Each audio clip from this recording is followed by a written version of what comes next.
Hey, Coach Colin Castello with Shot Mechanics Basketball, and today I'm going to teach you 3 simple yet crazy effective post moves to add to your game.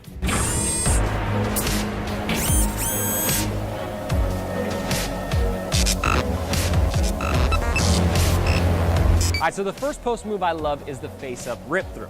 Now it's great because as you face up, it means that you can see the court, you can see your attack angles, you can see how the defender's playing you, and you can also see your teammates to pass to as well. So that's why I love the face-up so much. So it all starts when you catch off of the post-entry pass.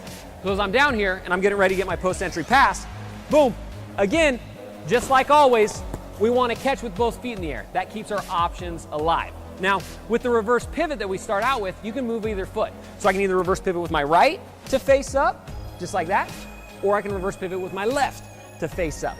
The whole key with the face up is we want to follow our behind around and stay low, right? If I reverse pivot and I'm all high like this, I don't have a high center of gravity, and I don't have a low center of gravity, and it's gonna be hard to beat the man once I come out of it. So I like to think about you're going to jab your foot towards the baseline in this case. So I'm gonna use my left foot. So as I come through and I reverse pivot, I want to jab my foot towards the baseline. Now the first one we're gonna do is a rip through. So as I come through out of it, I'm going to rip the ball low and quick, boom. Try to use that one dribble to get by my man and finish. Now, there's kind of 2 options you've got here. Low rip if you're a little bit smaller of a post. If you're a taller post, a lot of times a high rip works well. Because if you rip high, a lot of times your elbows are gonna clear some space as you come through. Right, we're not trying to catch somebody in the nose necessarily, but if you come through high, it forces them to give you this open space. So as you come through and put that dribble down, you're gonna have a little bit of a lane to the basket. Now, once you get there, it's all about the finish. And this is where you wanna read the defender, right? So if I face up and I rip through, boom, coming through quick. If the defender stays on my back hip, boom, I can just put it up with a normal little jump hook, normal little finish, whatever it is I wanna do, right?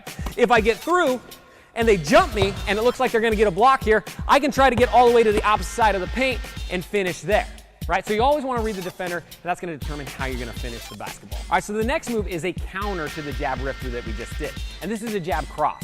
So it's all gonna start the exact same. As the ball comes out to you, you're gonna catch 2 feet in the air as you're coming across on the post up, right? So as the ball comes, going 2 feet in the air on the catch, boom, just like that. And then now we're all gonna start the exact same way with that open reverse pivot, right? Following the behind around, adding a little stab. Now this is where the stab step is super important when you come through. Because as I come through with this reverse pivot, if I stab, boom, going towards the baseline, the odds are that that defender's gonna slide to cut me off, right? And this is where the counter, the cross through, comes into play. So as I come through, I'm gonna stab, boom, show the ball down by my knee. That way I get them moving, and if they do get a piece of it, it's not going anywhere because it hits that knee, right? So I'm gonna stab, then I'm gonna cross this leg back over, and I'm gonna execute a dribble trying to get back towards the middle of the floor, right? You can either do a power dribble, you can do a one-handed dribble, whatever it is, I'm trying to get that space so I can finish with a layup, with a jump hook, with a little fadeaway, whatever it is that you need to get, right? So the whole key here, the biggest key, number 1, reverse pivot, keeping the ball low, boom. Number 2, jab that foot towards the baseline to drive the defender that direction. Number 3, get a good hard pound dribble to get your separation going back middle. You can do those things, you're gonna get a wide open look because they're gonna bite on that jab every time. All right, so the next one I love is the face up fadeaway. Now this is great to have in your game if you're smaller at your position than the other players, right? So if you're an undersized post or you're an undersized guard and you find yourself in the paint on the catch. So it's gonna start out like a normal face up, like we've been working on, right? Catching with 2 feet in the air, ready to attack either direction. So as the ball comes through here, boom, I'm catching. I'm starting with that same old reverse pivot, right? Trying to drive my guy out of his space. So as I come through, I'm reverse pivoting, jabbing just like before. Now with the fadeaway, it's all about if I jabbed and I didn't really get him to move, and maybe he cut me off middle, so my options are limited, all you're gonna do is off this jab, you're going to rock onto your back foot.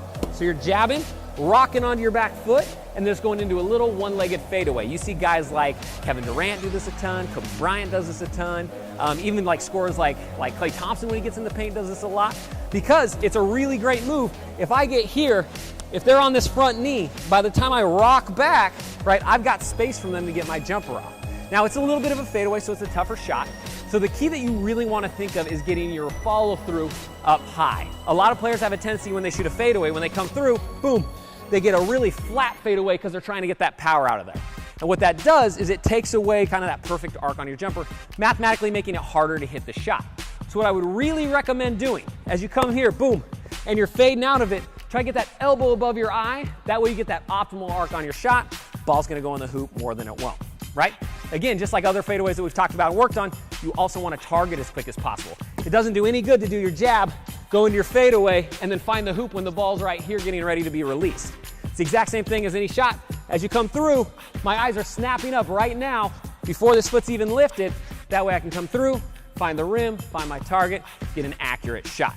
Right? You can follow those tips, you're gonna hit way more fadeaways, and you're gonna be able to shoot over taller players if you catch inside the paint. All right, if this video helped you out, go ahead and hit that like button down below, and then head to the comment section down below that and let me know what sort of video you wanna see next.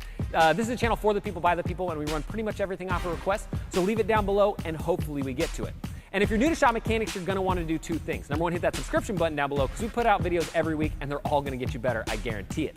The second thing you're gonna wanna do is click the button above or the link in the description to get a free copy of my #1 scoring workout. This is a scoring workout that's gonna change the way you think about training and probably increase your scoring average the very first time you use it. That's how powerful it is. And if you notice a sweet machine in the videos, that's the Dr. Dish that you can get it at the link down below. It's awesome for coaches, for players, for trainers. It's one of my favorite tools to use. So I would definitely head down below, check that out if you're looking to kind of take that training to the next level, or if you're working with a bunch of kids in a coaching situation. So highly recommend it, check it out. Again, I'm Coach Colin Castello with Shot Mechanics Basketball. Thank you so much for watching, and until next time, splash on.